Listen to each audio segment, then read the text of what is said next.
want to know which planet was causing your suffering? How about Earth? Hey everyone, Brandflakes here, back with a new Shadowverse 2 video. For today's video, I want to go over each mana cost and talk about what I think are probably like the top 3 cards-ish for each mana card, or for each mana slot. So I'm going to be cutting out some cards just for time's sake. I did one take earlier and I talked for 20 minutes and I wasn't even halfway through, so I'm deciding that I should probably go a bit faster and just summarize it a bit. So without further ado, getting right into the video. I'm going to talk about the runner-ups to the first place and then talk about the first place itself. So I think for 1 mana costs, the kind of third place or second place cost card is going to be Stormy Blast. The reason why Stormy Blast is going to be in that runner-up tier is because I think this is the best control 1 cost in the game. Obviously, there are other control 1 costs that exist, but Stormy Blast is the only 1 cost that seems to scale infinitely and is a removal that almost any mid-range or even control deck would want to play, period.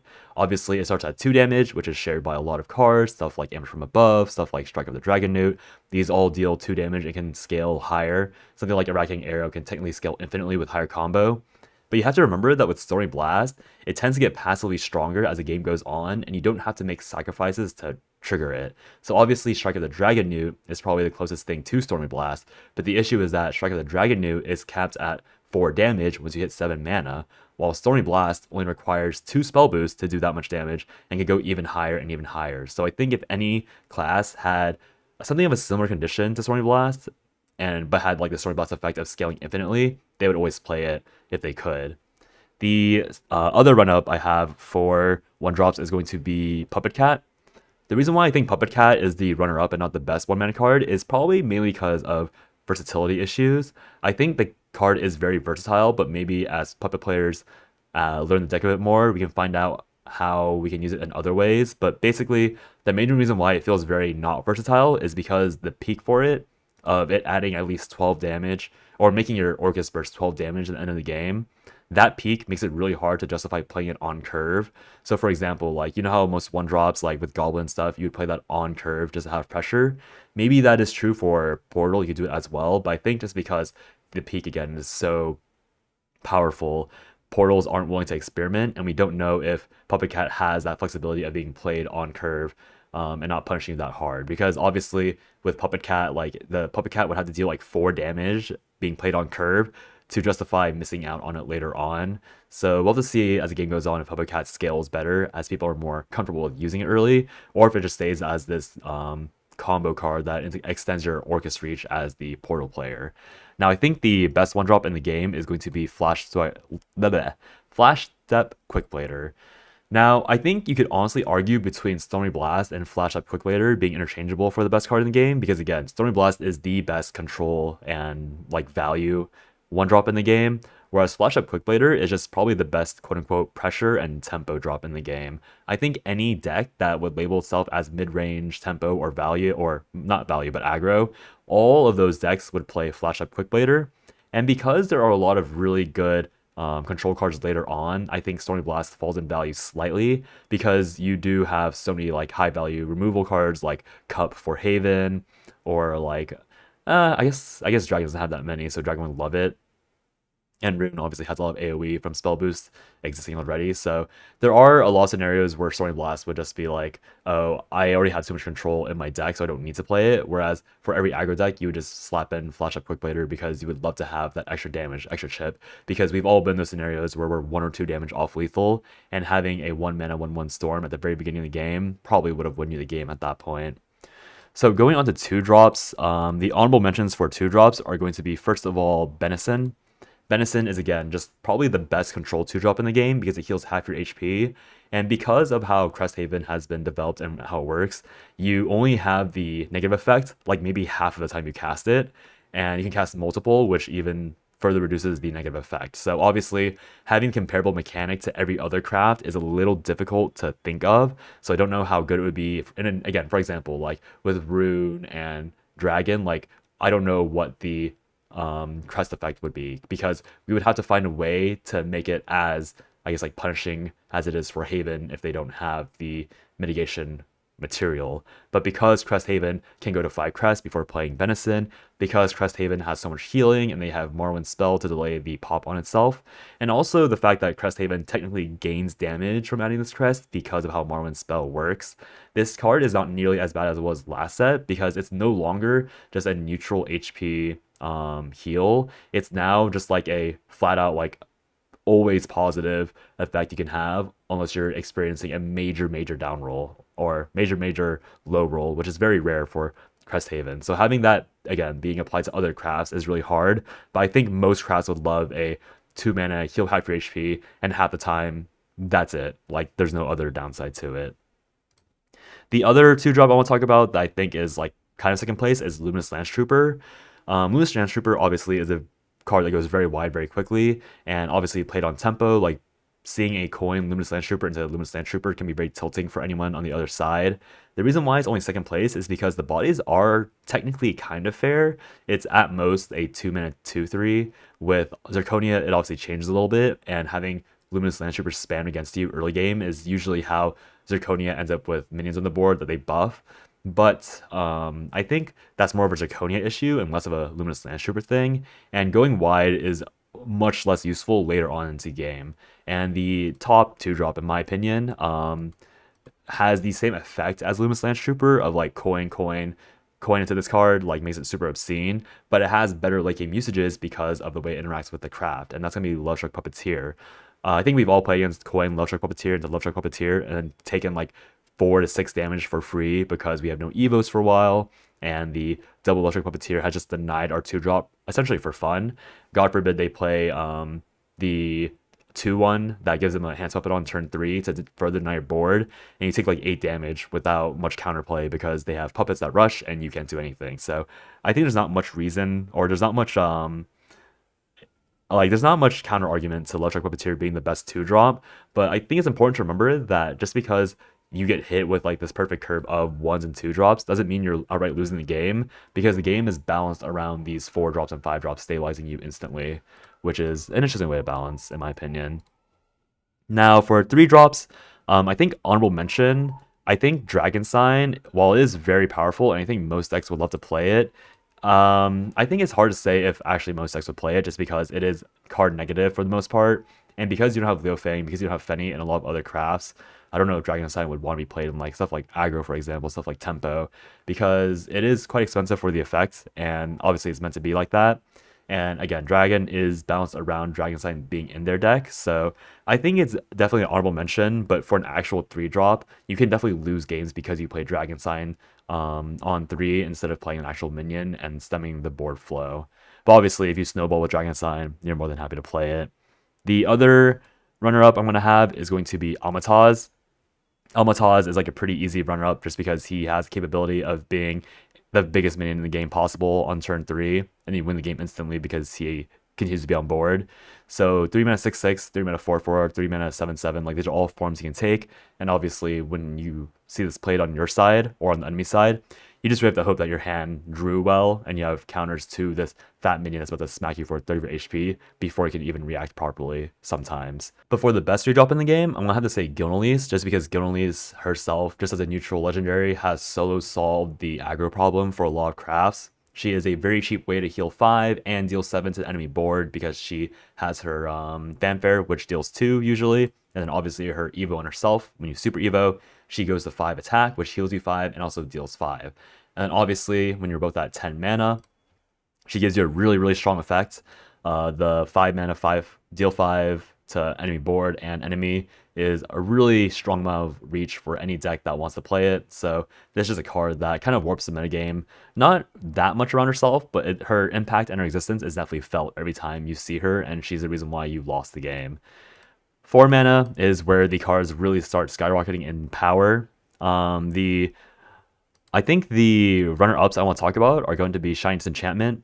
First of all, this is very similar to Benison, where the generic effect is kind of restrictive because technically, without like crests, this would be a 4 mana, wait 3 turns to really use it. But because crest exists and because you can stack crests, the downside of having to quote unquote wait 4 turns, 3 turns is completely mitigated by having 4 crests.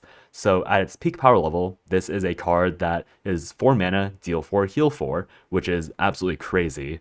Again, it's hard making a comparative version for each craft, but I think if you ask a control player, hi, would you like a conditional card where you can hit the proper condition like maybe 75% of the time, and this card is going to be 4 mana, deal 4 in a pseudo AoE, and then also heal yourself 4. Would you like that card? I think every control deck and even every mid-range deck would say, absolutely, give me that card immediately. I'll play that on the spot. So I think Shining Disenchantment, again, we have to find out what the comparative effects are for every other craft, but I think it is probably the best control card in the game for its cost. Then moving on to the other honorable mention, I think Congregant of Usurpation is honestly like probably pretty close to being the best 4-drop in the game. The reason why it's not just like straight up the best one is because it's attached to a craft that does appreciate its existence, but would probably rather a more aggressive approach or a more aggressive card. So Congregant of Usurpation is obviously just an incredible value card because you can play it on 4. Sometimes you don't even need to evo him. You just fuse into like your Sincero, fuse into your Bouncing Blade, and he deals with the board essentially just as a 4-drop, and you still have 3/3 left over that they have to deal with because if they evo him, they gain a play point, and also they can have something like Zirconia to follow up on it, obviously. So this being a 4 cost that can deal with almost every board possible on the curve for just 1 evo point and just by like the value itself is really obscene. But again, Sword would like to play a lot of different things than Congregant unless they're behind. And if Sword is behind, Congregant does obviously save them, but that usually means something else went wrong in the early game. So I think on a more control centered or a different type of mid-range deck that has more Storm later, like for example, like Abyss, for example, I think Abyss, even though they have something of Entwining, they would rather play Congregant of Usurpation because Congregant of Usurpation does generally just feel like a better version of Supplicant of Entwining. But Supplicant of Entwining does have mode shenanigans, so that's why it's totally fine for Abyss, obviously. And then the obviously best 4 cost, you guys are tired of hearing this by now, is just Zirconia. I don't want to bother explaining why Zirconia is the best 4-drop in the game. Actually, I do, because I see a lot of people commenting that she's not even that good. But again, as I've said before, Zirconia is the best 4-drop in the game, and it's proven by the fact that Cygames had to print infinite responses to Zirconia in order to have her be unnerfed. So the fact that you can tell that there's a significant AoE power level shift between everything from 4 mana and below to 5 mana and above just proves that Zirconia by herself, because she has such a strong board presence, like every deck is required to have a way to kill Zirconia on turn 4 on a curve, or else they just can't be a good deck, period. So Zirconia is that good of a 4-drop. I don't know why people keep saying that she's not that good, because she is that good. You have to have the response to her, and if they play her twice and you don't have responses twice, you do often lose the game. So again, I can see the arguments for why she isn't the best 4-drop, but I think if you're thinking objectively, it's very clear that she is basically the reason why everything above 5 cost needs to have crazy board warping abilities. So moving on to, oh wait, I almost forgot. I can't believe I almost forgot this guy. Marwyn, I think, is also probably... I think Marwyn is kind of tied with being the best 4-drop in the game. Where is he? Hello? Marwyn. The reason why I think Marwyn is a bit more low-key than Zirconia is because Marwyn's effect is a lot more long-lasting. So while Zirconia will just ruin the game on the spot if you don't have a response, Marwyn is a card that will win the game eventually for the Cresthaven player. And I think a lot of crafts would enjoy an effect where you could stack up this like pseudo AoE where you don't have to use your evos, you don't have to use your rush minions to clear the board. And Marwyn is an extremely well-statted body. He gives you a spell that is extremely powerful as a removal spell. And then obviously his crest allows Haven to just use their evos willy-nilly. And like you can, I think Cresthaven is probably the most wasteful evo using craft in the game, and that's purely because Marwyn exists. Like with Cresthaven, you do have to think about how you use your evos, especially if you don't high roll Marwyn. But when you see Cresthaven play on curve, they just evo Marwyn because they just evo Congregant of Entwining or of Repos just because they will evo Wilbert just because. And so that final super evo is almost always the only real super evo that they have to think about, assuming they hit the perfect curve. So while a lot of crafts do kind of just like have to think about when they're evoing and how they conserve it, Cresthaven is the only one that's like really really rewarded for proactively evoing everything, because a lot of their cards, or a lot of their cards have really really powerful evo effects that are just permanent and everlasting, like Marwyn, like Wilbert. So I think this is probably the genuine like I think this is probably a genuine number 2 and not a Congruent of Usurpation. So anyways, moving on to 5 mana costs. For 5 mana, we have let's just go over the super easy honorable mentions. I think there are cards like Burgent, Seasoned Merman, and what else was there? And Zwei. I think these 3 cards represent a class of cards that are just very decent because they present very good tempo, and they're often the things you need to play in order to beat stuff like Zirconia played on the turn before. So I think these cards are decent, like they're pretty fine for the most part, but they aren't the best because they pale in comparison to their better counterparts. These better counterparts are obviously going to be Anangrea and Congruent of Entwining. So Congruent of Entwining is just massively overstated for its cost. Like there are I think only Anangrea outstat Congruent Entwining when you play the 2 copies without evoing, and Anangrea don't get the privilege of having one of the bodies stay alive if they survive. The 5/5 will explode, and obviously with how the taunt works, like the 5/5 being alive for when it is more than relevant enough. So obviously Congruent Entwining is outside by 1 card for free, so it's like a 5 mana 8/8, and then when you hit mode and you hit Super Evo, this card becomes even more ridiculous. And then Angrea is essentially the better version of Merman, better version of Zwei, because she not only kind of gaps them in pure board clear effects for the most part, because she is like deal 3 minions. Technically Merman is deal with 4 minions, but very often you're trading into odd number HP minions, so it's not as good, whereas Angrea has a 3 damage hit.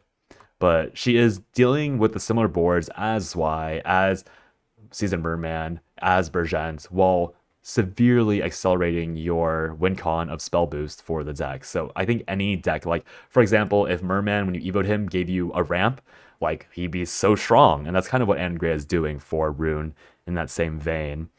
And then yeah, obviously we have stuff like Glade, but Glade is again more of just kind of like a card that Force is required to have just to stabilize and be competitive, because a lot of Force cards are like super cheap and super card inefficient. So Glade being like a deal with board, draw 2, is really the only way that Force keeps up with most meta decks these days. So that's the reason why he's not even in contention, in my opinion. Going on to 6 drops, I think it's kind of a similar story to Anangrea and the other 6 drops, but let's just talk about them really quickly. So Wilbert is kind of notorious for being Odin. If he couldn't be Odin, like if Odin didn't exist, Wilbert would be the best 6 drop in the game by a really large margin. But because Odin exists, Wilbert drops like being an honorable mention, but a very close honorable mention. He gives you a crest when you evo that permanently makes all of your ward minions super super powerful, and he himself is usually on evo, like a normal evo. He's going to be a 6/10 body that summons 2/2/4s. That's a lot of defensive stats, and because of the deck he's played in, you don't care about the fact that he's not quote unquote as good aggressively. You want him there to stall and soak up upwards of 18 HP, right? So he is really good for that scenario alone. The other 6 drop that has hilariously fallen out of meta is going to be Gildaria. Gildaria is insanely powerful in decks or in games where the board matters a lot. And in this current set, the board, it does matter a good amount, but the issue is that a lot of decks are having combos that just kill you outright without needing to stick minions on the board. So I probably don't need to go through the list in that much detail, but like we have Cositis Climb, we have Cresthaven, obviously just board clear and dealing damage. We have Roach, doesn't really care. We have Jerry, Benny Jerry, Cositis, which also doesn't care.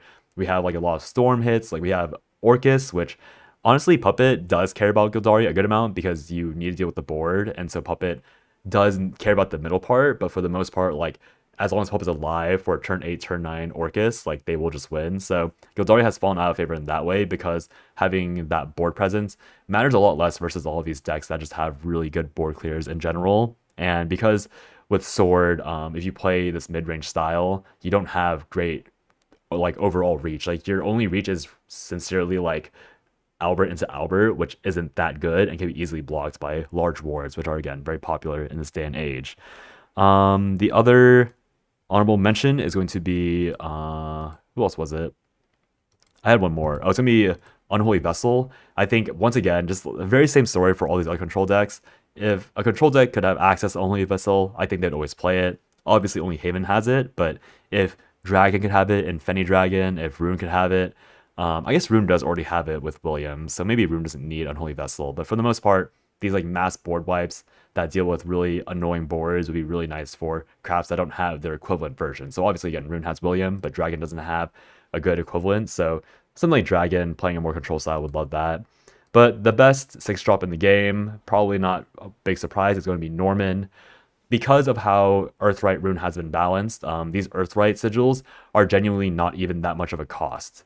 I know that people say that Dirt Rune would be absolutely trash if Earthright was harder to get, but the issue is that Earthrights, like the sigils, are very, very easy to farm up for essentially free.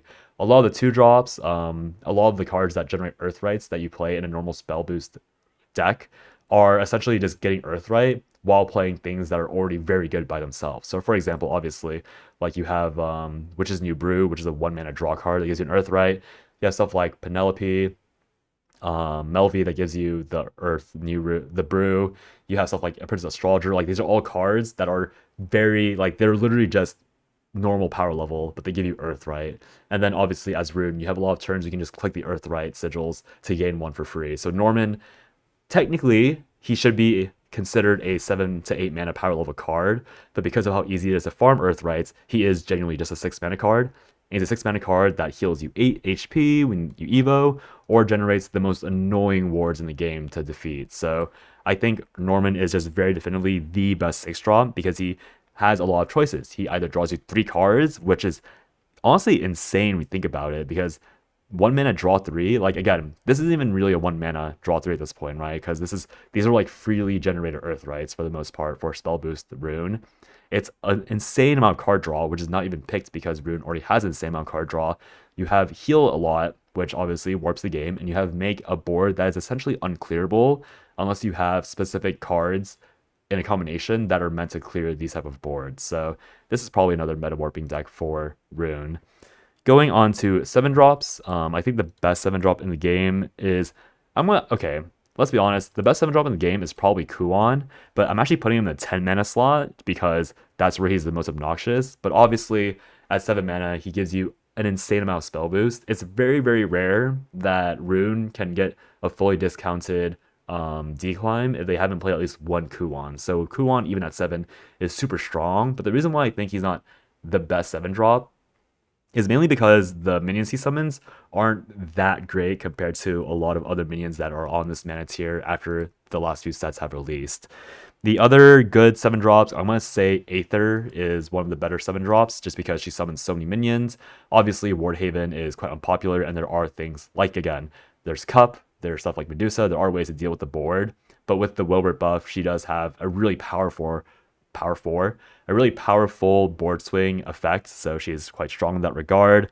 Odin obviously exists, and Odin is super game warping. Again, makes Wilbert go from being the top dog in the 6th slot to like being pretty good still, but not obviously top dog anymore. But I don't think Odin is the best 7-drop. I think the best 7-drop by a really good margin is going to be Rulnai and Valnaric. Now, the reason why RNV is the best 5-drop or 7-drop is because she has just straight up the best stats at 7. She gives you a 15-15, 2 of them are already activated, and very often when Abyss plays Rulnai and Valnaric on curve, you once again have to have a great way to deal with boards in general, if not an above average way of dealing with the board in general. I think the best way to experience how strong RNV feels in a real game is to be playing Jerry, and then see how often you can beat an RNV played on curve with a random Jerry hand that isn't like super high roll, and then you'll know why RNV is like, again, one of the best cards at 7 slot. And obviously, once you hit mode, she generates herself an OTK possibility with keeping 1 Scream Diffusion and then 2 Wings of Desires in your hand.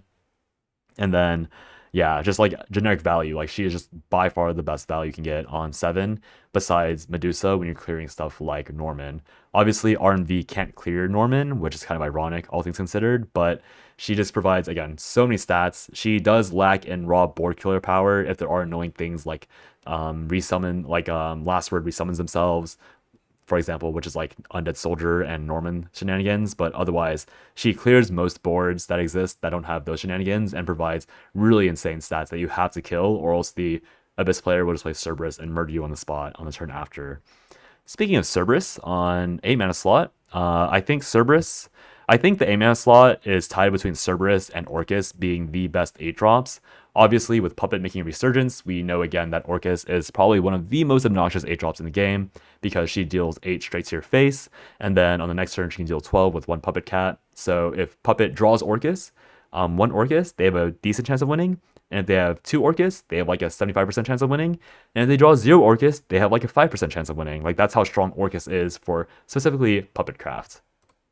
And then with Medusa or with Cerberus, obviously Cerberus solo carried Abyss for a very, very long while, and she's still even being played in Mode Abyss, where she essentially has very minimal synergy besides buffing the OTK combo. And also, I say minimal synergy, but she also is obviously very strong with Gessetsu Yuzuki, because Gessetsu Yuzuki, once mode is active, she executes and summons the entire board, so you can't leave those top minions up because Cerberus is lurking in the shadows waiting for you to leave 2 or 3 of them up to let her player do like 8 damage to you in 1 turn, which is obviously really strong. The kind of follow-ups on here are going to be Bale, which is kind of cheating because Bale is actually a 0 cost, but he is naturally an 8 cost, and also Garyu. The reason why Garyu isn't the best 8 drop in my opinion is because he's not really a true 8 drop. He's an 8 drop where Cygames assumes that you're playing him really early. So like for right on curve, Garyu is insanely powerful, but let's say that the dragon doesn't ramp once. You usually have to ramp at least, you can ramp twice, you can ramp once. So if you ramp twice, you can play him going second on 6, in which case, like if the enemy player only has 7 mana to deal with Garyu, it's almost impossible to kill him. And then obviously going first, you only need to ramp once because you unlock the Super Evo on turn 7 instead of turn 6. He is still really powerful there. The issue is when you don't ramp and you play Garyu, it's a lot easier to kill him in those scenarios than it is when the player has ramped, if that makes sense. So he is a slightly worse 8 cost on average, but the reason why he's still really strong is because Dragon is getting access to him turns earlier than any other craft could. So he's an underpowered 8 cost, but he is you treat him more as like a 7 cost. So in the 7 cost slot, Garyu would be the strongest 7 cost because he basically is a 7 cost for Dragon, but he's just like objectively straight up an 8 cost, so it's not really the same thing. And then going on to 9 costs, it's on the same category because they don't split them. The best 9 cost in the game, in my opinion, is going to be Gensetsu Yuzuki, and that's mostly just because of mode existing. Probably don't need to explain too much on why she's the best 9 drop in the game. She summons a full board, she kills the enemy board, and she restores 4 HP to yourself.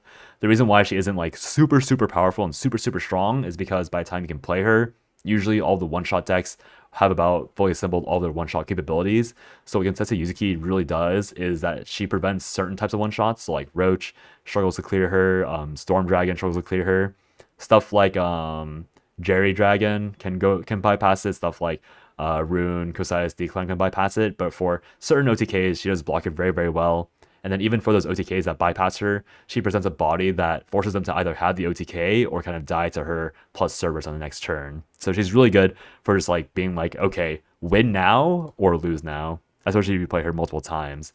The other 9 drop is supposed to be Albert, which isn't on here because he's a 5 mana cost naturally, but Albert, obviously 1 mana, deal 12. He is so strong that a lot of people have to play around him being potentially played, and even Sword just chases the 12 damage win con, sometimes 14 damage now because of Gilded Boost existing. Where is he? But yeah, he's no longer the best 5 drop or 9 drop in my opinion because there are so many ways to play around him. But it's hard to say that he's not a great 9 drop because 9 mana deal 12 is pretty high pressure for the most part whenever you play against him. And then for the 10 drops, obviously we mentioned Kuon earlier. Kuon is probably just the best 10 drop, if only because Decline exists. Kuon into Gilneas into a second Kuon will just murder you for the most part. So Kuon just being like, and also just being, even without Super Evo, Kuon just generating a massive, massive minion with essentially no setup because you just had to play him on 10. It's a 10 mana, or it's a 10 HP, 10 attack, ward minion that can't be affected by abilities that you can select. It's just really hard to deal with. So even when they're out of Super Evos, these rune players can just win with a raw Kuon slammed on board, especially again with Dimension Climb existing. And then Cocytus is the other really strong 10 mana card. Honestly, there's not many 10 mana cards to talk about, so Cocytus and Kuon just end up being the easy slots.